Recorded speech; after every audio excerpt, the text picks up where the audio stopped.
Okay, well, let's bring in security and defence analyst Professor Michael Clarke, who joins me now. And what do we know about the latest fighting, Michael? Yeah, well, Simon, it's extending. There's been ferocious fighting to the east of this pocket that the Ukrainians have opened up on the Russian side of the border. And there's fighting to the northwest of it at Koronivo. We know about that. And there seems to be a push, in the other direction, eastwards from this pocket at Plakovo.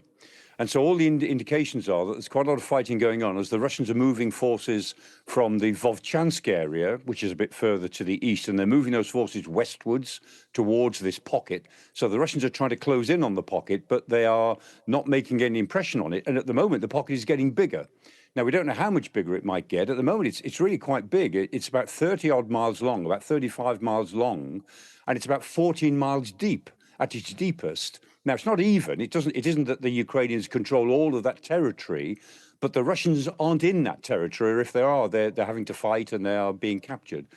And if you look at it in terms of square meterage, somebody was working this out earlier on, and I double-checked it. It is true that about 530 square kilometers have been taken by the Ukrainians, and there's fighting going on in about half as much again. So the Ukrainians are very ambitious.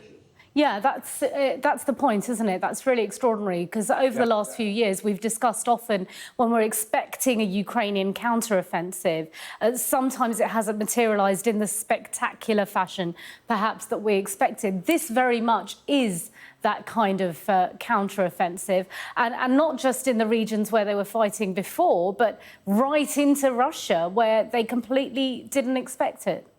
Absolutely, yes. I mean, they've got, as I say, they've got the benefit not just of surprise, but of sheer astonishment. And you see those vehicles going past now on the VT. If you look at those vehicles, you can see they've got lots of scrap metal on their sides. Now, that shows you that they've been in combat already, because soldiers always stick scrap metal on the sides of their vehicles as a guard against incoming missiles. It's what they do. It's the cope cages. They all improvise their vehicles. If those vehicles were coming out of store or from the reserves, they'd look a bit more new.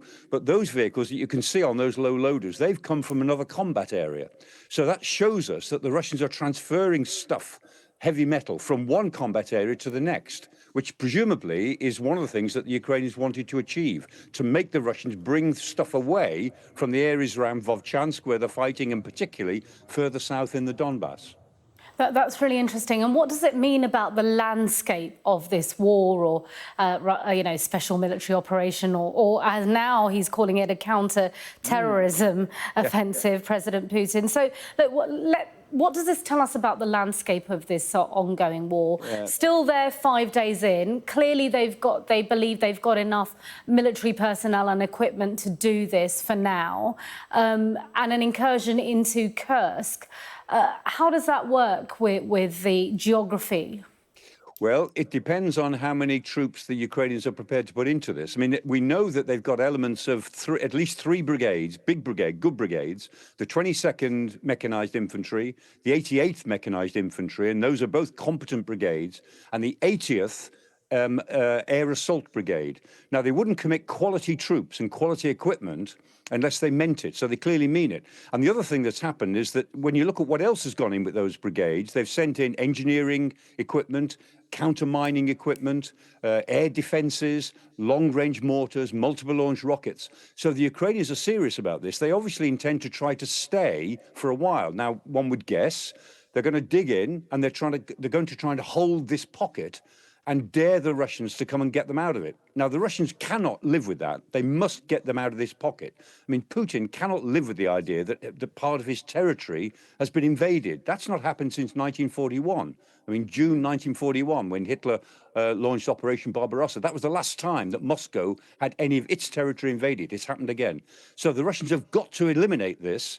And the Ukrainians, I think, must be calculating that they can make a fight of it, and that they can cost the Russians dearly in getting their territory back. And the Ukrainians will want to keep the way open so they can withdraw at some point in good order, they would hope. And briefly, Michael, I'm wondering if this might also help in any potential future negotiations for territory and ceasefire.